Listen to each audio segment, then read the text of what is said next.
Tonight, we descend into the forgotten corridors of your psyche to uncover why the very things that once defined your joy now seem lifeless. The answer lies not in what you've lost, but in what within you has awakened.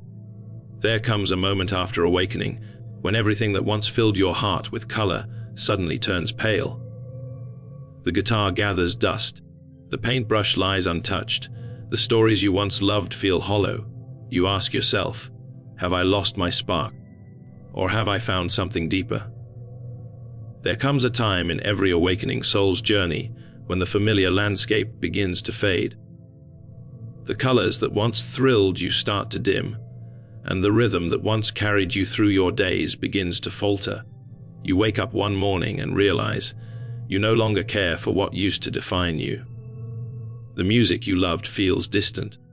The hobbies that once gave you purpose seem pointless, and you wonder if something inside you has died. But what has truly died is not your joy. It is your ego, and with its death, everything that was built around it begins to crumble. Before awakening, your sense of identity, your I, was woven from countless threads of memory, desire, ambition, and fear.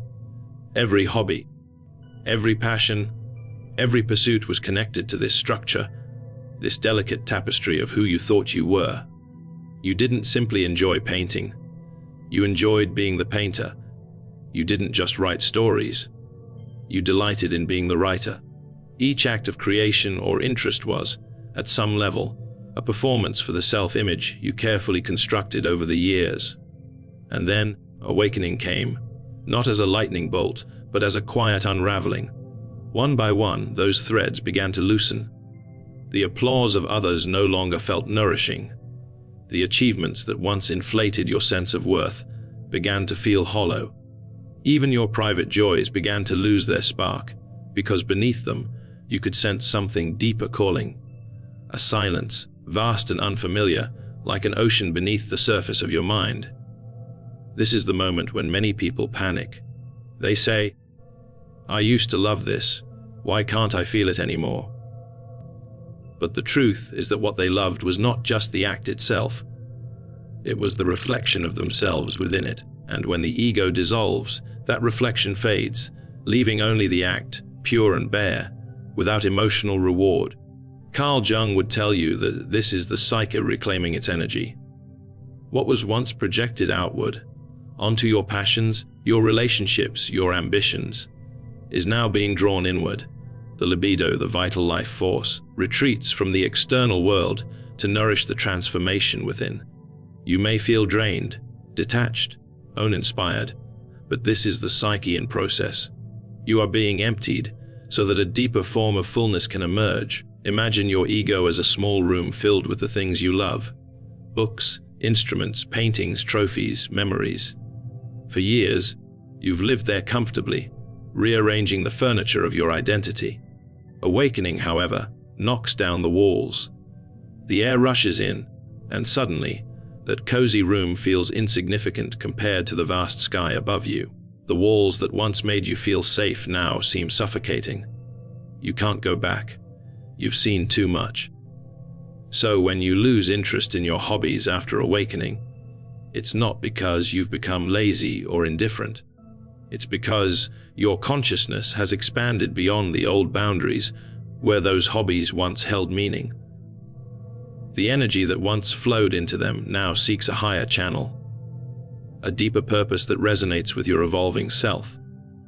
In Jung's language, this marks the beginning of individuation, the process by which the conscious ego integrates with the unconscious, moving toward wholeness.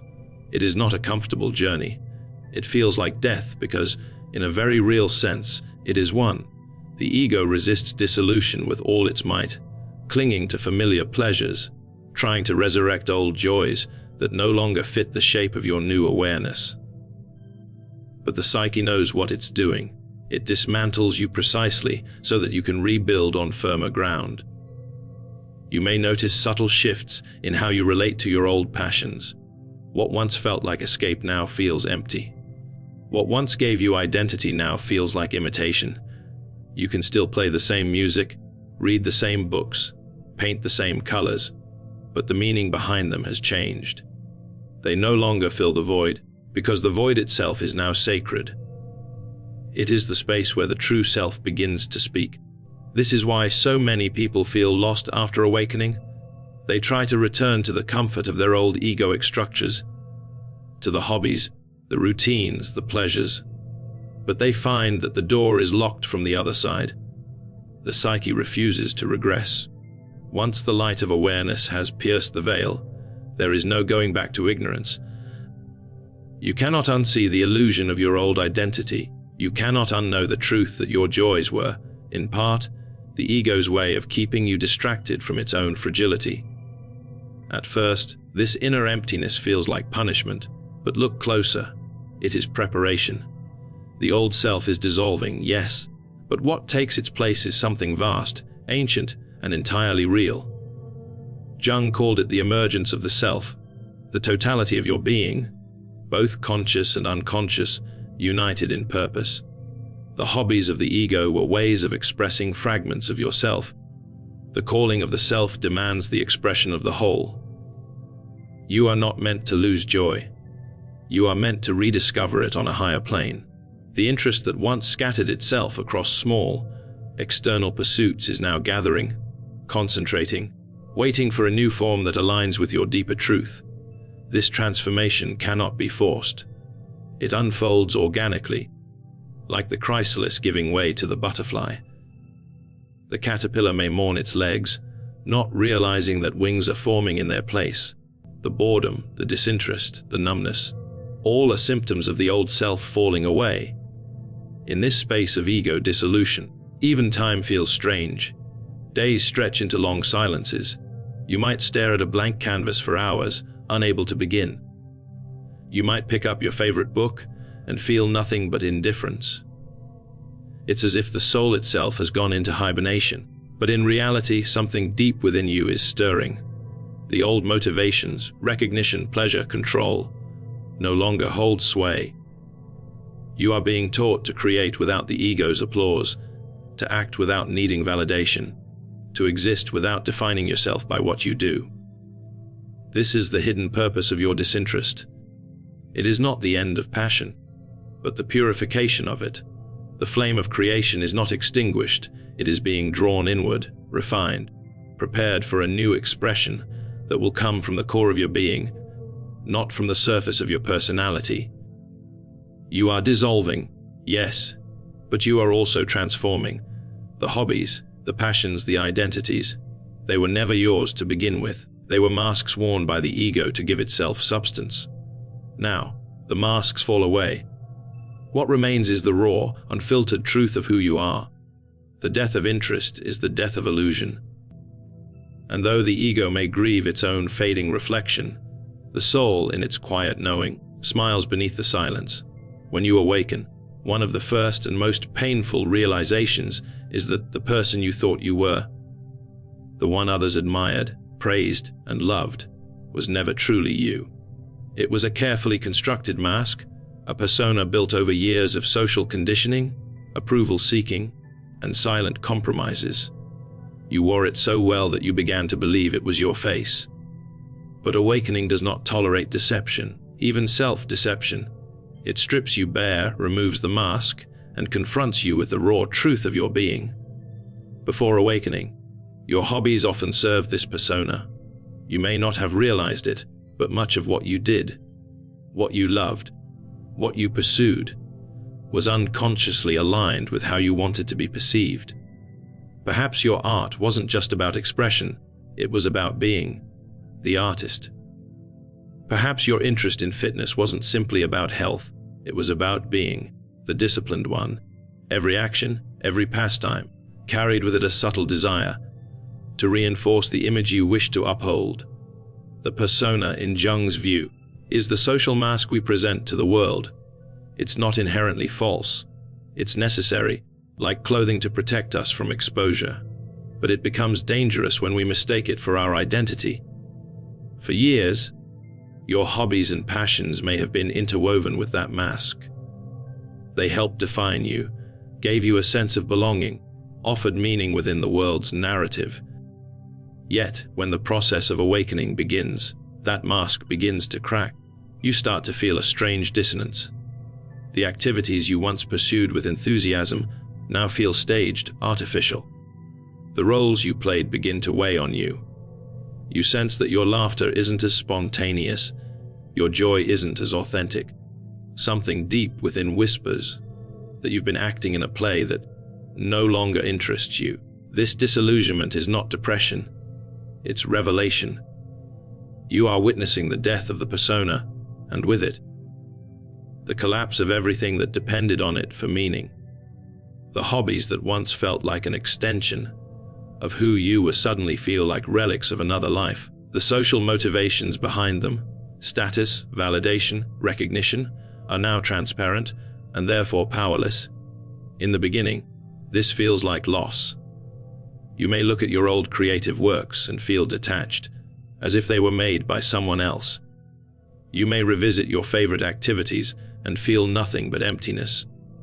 This is not because your capacity for joy has vanished. It's because the you, who once derived joy from them, no longer exists. The persona is dissolving, and with it, the emotional ecosystem that sustained it. The death of persona is a psychological death, one that mimics the feeling of dying in every way except physically. Jung compared this experience to descending into the underworld, the realm of the unconscious, where every false identity must be burned away. When you lose interest in your hobbies during this time, you are not being lazy or unmotivated. You are mourning the self that used to find meaning in them. Think about it. When you created, who were you creating for? When you played music, painted, wrote, or performed, who was the audience in your mind? The persona thrives on recognition. It wants to be seen, understood, appreciated. It wants to confirm its existence through the gaze of others. But awakening severs that need. You begin to see the futility of defining yourself through perception. You no longer wish to perform. You wish to be. And in that wish, the old hobbies lose their magic. They were never meaningless, but their meaning was borrowed from the persona's desires, from the world's approval. Once that scaffolding collapses, the activities themselves stand exposed, stripped of illusion. The ego's theater closes, and you are left in the silence of an empty stage. Jung often spoke of this as the moment when the true self begins to emerge from behind the persona. The self doesn't seek to impress or to perform. It seeks authenticity. It seeks union with the unconscious, a harmony between inner and outer life. But this harmony cannot exist while the mask still rules. The persona must die so that the self may speak, and in that death, your old sources of joy naturally wither. You begin to notice how much of your old life was shaped by roles. You were the creative one, the funny one, the intellectual, the dreamer. You built your world around these roles, and the world responded accordingly. But now, those identities feel heavy, false, even absurd. You realize you were never any of them fully. You only wore them to survive. And the hobbies that once reinforced those identities now feel shallow because they no longer echo the truth of who you are. At this stage, people often feel empty, directionless. They say, "I don't know who I am anymore." But that confusion is sacred. It is the clearing of the ground before new life can grow. You are standing in the ruins of your persona, watching the smoke rise from its ashes. The hobbies that once gave you a sense of self have served their purpose. They were the language through which your ego learned to express. Now, you are being invited into silence, into stillness, into a deeper form of creation that comes not from persona, but from soul. The persona you see always creates outwardly. It seeks recognition in form, paintings, words, performances, achievements, but the self creates inwardly. Its art is not a product, but a transformation. You are no longer painting pictures. You are painting your soul. You are no longer performing music. You are tuning the strings of your psyche. And until that inner harmony is found, external creation feels meaningless.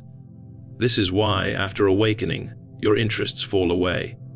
The mask that once found meaning in them is gone, and the one beneath it has no need for performance. The self moves slowly, deeply. It doesn't rush to fill the void left behind. It waits, watching until a new, authentic impulse rises from the depths. That impulse will not come from habit or social identity. It will come from the quiet whisper of the soul itself. For now, it may feel like nothingness. You may question your purpose, your creativity, your drive. But remember, the persona lived for visibility. It needed mirrors. The self, on the other hand, lives in the dark. It grows unseen, nourished by silence. You are no longer here to impress. You are here to become. The death of persona marks the end of pretending. It is the falling away of all the masks you wore to feel valuable, loved, or significant. And as each mask falls, you come closer to the raw, unfiltered truth of your being. Your loss of interest in old hobbies is simply the echo of that shedding. The silence that follows the closing act of a long, exhausting play. The actor steps off the stage. The costume comes off. The applause fades into stillness. And for the first time, you begin to sense what it feels like to stand without a mask, to face the world and yourself completely bare. There comes a point in your awakening when the light you have longed for finally arrives. But it does not come alone.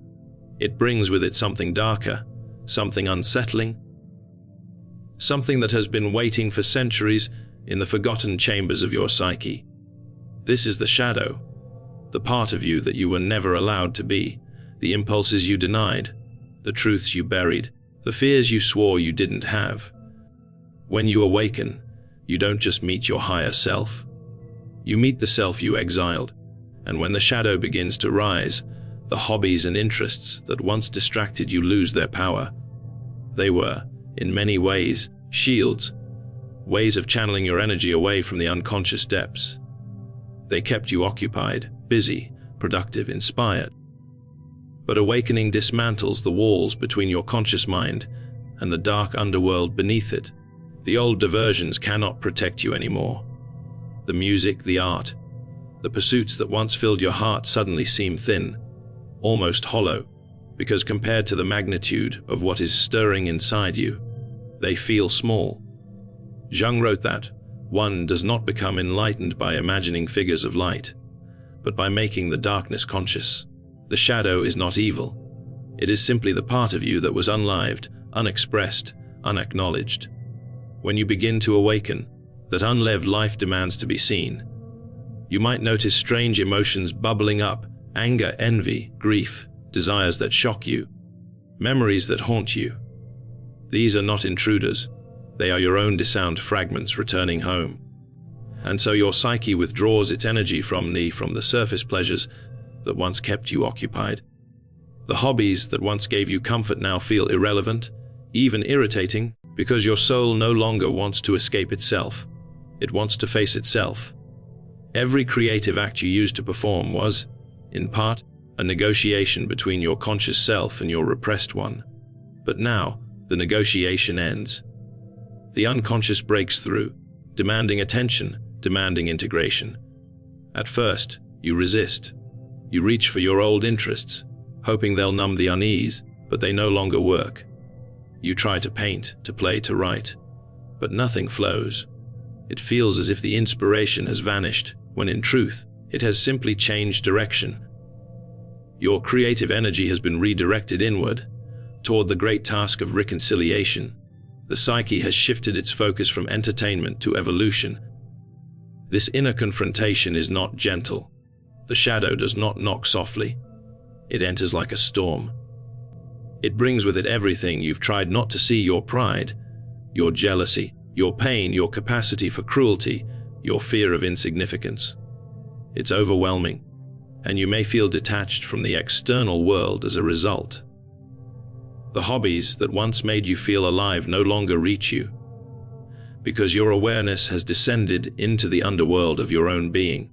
You may look at your old passions and think, "I don't care anymore." But that's not apathy, it's absorption. Your consciousness is occupied with something deeper, something ancient. The outer world fades so that the inner world can finally speak. What you are experiencing is psychic reorganization. The light is redistributing itself through your soul, illuminating what was once hidden, forcing you to face what you once fled. The shadow's emergence often feels like darkness falling, but paradoxically, it is a sign of greater light. Before awakening, your interests and pursuits may have been forms of compensation. Ways of balancing the parts of yourself you didn't know how to face. You might have sought control through routine, validation through success, peace through beauty.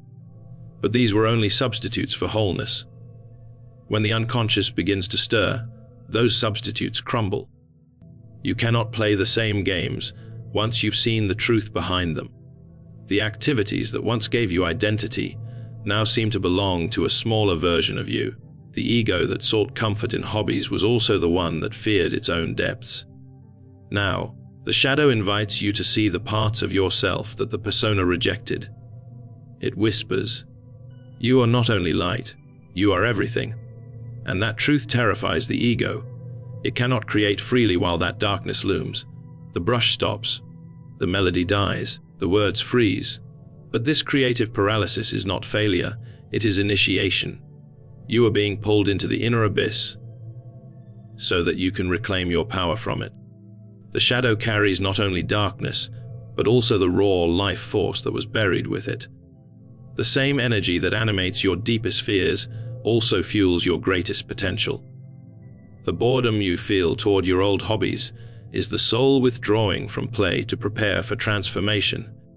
You are learning to create from integration, not avoidance. When the shadow emerges, even your sense of beauty changes. What once inspired you now feels shallow, sentimental, incomplete. You begin to crave depth, authenticity, truth. The lightness of your old interests cannot satisfy the hunger of your awakening soul. You might be drawn instead to silence, solitude, darkness.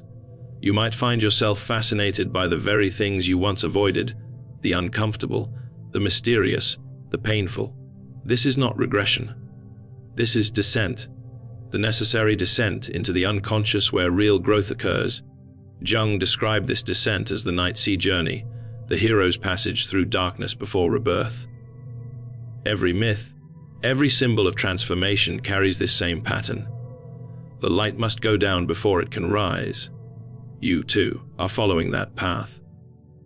You have stepped away from the surface of your life, not because you've lost your spark, but because your light is being drawn inward to illuminate what was once unseen. The shadow's emergence is both terrifying and liberating. You begin to see yourself with new clarity. You realize that your old joys were often ways of maintaining comfort, keeping the deeper truths of your psyche at bay. Now, there is nowhere left to hide. Your unconscious rises like a tide, and you must face what it brings. Your pain, your unlived dreams, your forgotten instincts. You start to see how much of your energy was spent on pretending, suppressing, and performing. The hobbies that once felt alive were sustained by that very performance. Without repression, the performance collapses, but within that collapse lies power. As you face your shadow, you reclaim the vitality that was once trapped in it. Every fragment you accept returns a piece of your life force. But to integrate the shadow, you must endure its presence. You must watch as it dismantles your illusions, strips away your false comforts, and forces you into honesty. You cannot find joy in pretense anymore, because your soul is now allergic to falseness. In this stage of awakening, your disinterest is sacred. It is the silence before integration, the space where the psyche withdraws from superficial engagement to confront its totality. You are no longer playing the surface game of pleasure and identity. You are exploring the architecture of your being, and as the shadow continues to emerge, it brings with it the forgotten music of your soul, the rhythms, the emotions, the truths that have waited lifetimes to be heard. When you lose interest in your old hobbies after awakening, it is not a sign of decline, it is a summons, a deep, invisible call from within, drawing you away from the familiar surfaces of your former life and into the mysterious depths of who you are meant to become. Jung called this process individuation, the soul's journey toward wholeness, where the fragments of your personality are drawn together and aligned with the totality of your being. It is not an intellectual concept, it is a living transformation. And once it begins, nothing external can hold your attention in quite the same way again.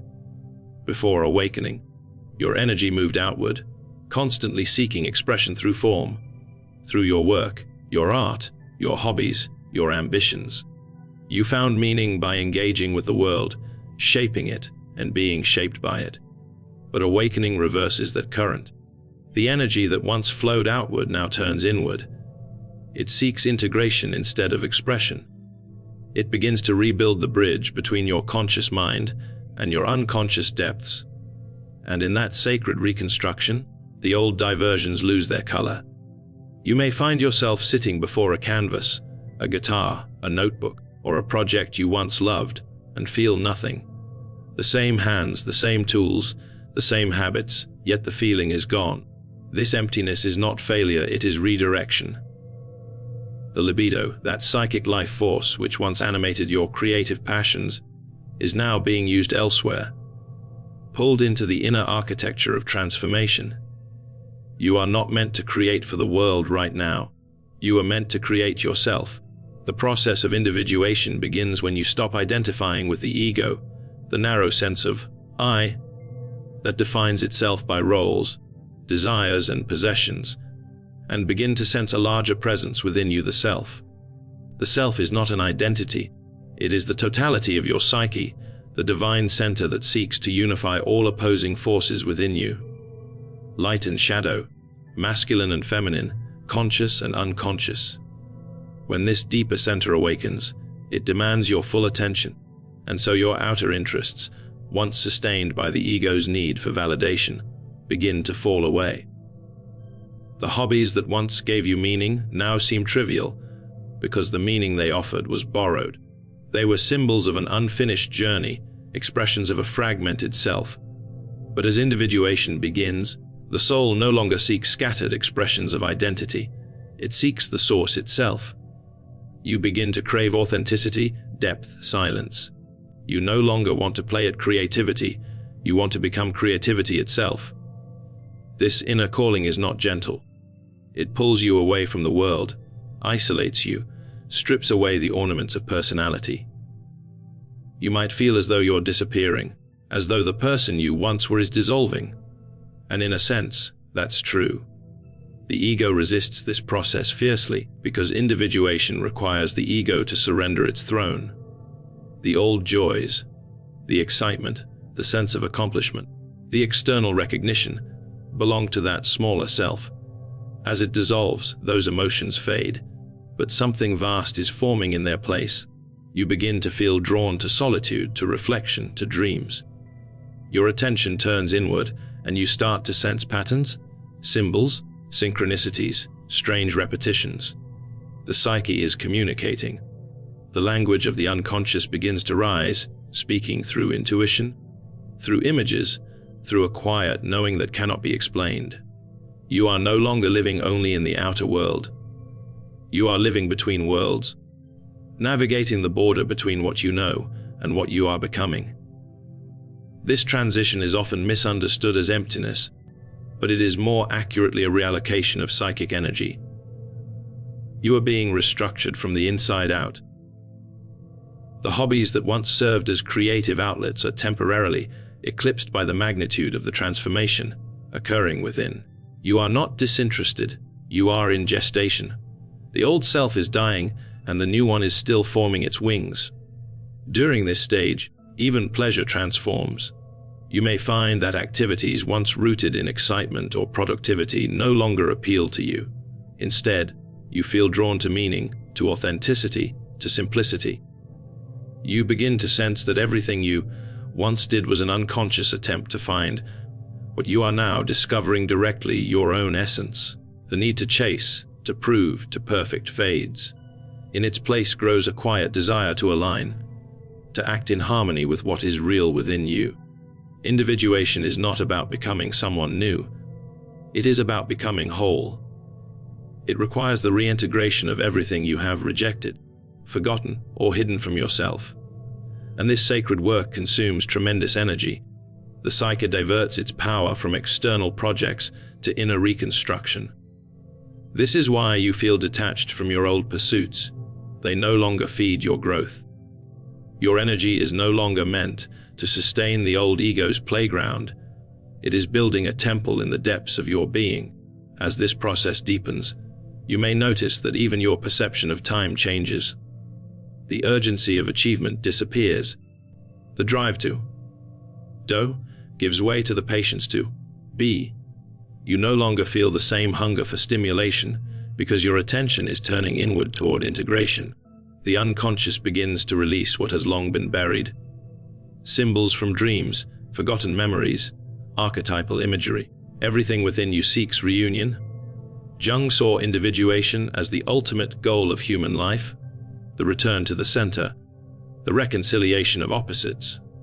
It is the unfolding of the self through the gradual dismantling of illusion.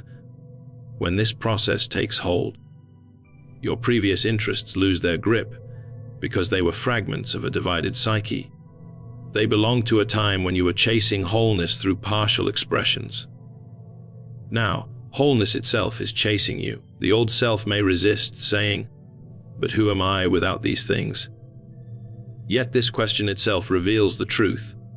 You are no longer content with borrowed identities. You no longer wish to be someone you wish to be. And this simple shift changes everything. The painting, the music, the writing, all of these will one day return, but when they do, they will not come from the same place. They will no longer be expressions of ego, but of essence. The energy that once fueled imitation will become revelation. Individuation demands sacrifice, the sacrifice of the familiar self and all its attachments. It asks you to give up your smaller joys so that you can experience a greater, more unified existence. The loss of interest in your hobbies is part of this offering. It is the psyche withdrawing its investment from surface pleasures so that it can invest in the deeper work of becoming whole. You are not abandoning your creativity, you are sanctifying it. You might feel as though your soul has gone quiet, but that silence is not absence, it is gestation. Deep within, something vast is rearranging itself. The outer world may appear dull, because your inner world is ablaze with unseen movement.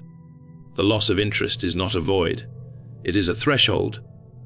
You are standing at the entrance to your own totality, listening as the self calls you inward, inviting you to trade activity for awareness, distraction for depth, fragments for unity. And so, you find yourself standing in a strange silence, stripped of the hobbies, passions, and distractions that once defined you. You may feel lost, disoriented, even empty, but this emptiness is sacred. It is the echo of the old self falling away, the residue of masks burned in the fire of awakening. You are no longer playing the games of identity, no longer seeking approval, no longer creating for the ego's applause. You are facing something infinitely deeper, the quiet, unshakable presence of your own self. What you once sought in hobbies that once filled your hands and heart, now calls to you from within, not as diversion, but as destiny. The disinterest you feel is not a punishment, it is a signal, a beacon, a guide. It whispers that the old paths have ended, that the soul's true work has begun. Your energy, once scattered across the surface of life, now gathers in the unseen depths, preparing for a rebirth that can only come from integration, confrontation, and surrender. This is the paradox of awakening. You must lose to gain, die to live, empty yourself to become full. The loss of interest is not absence, it is an invitation.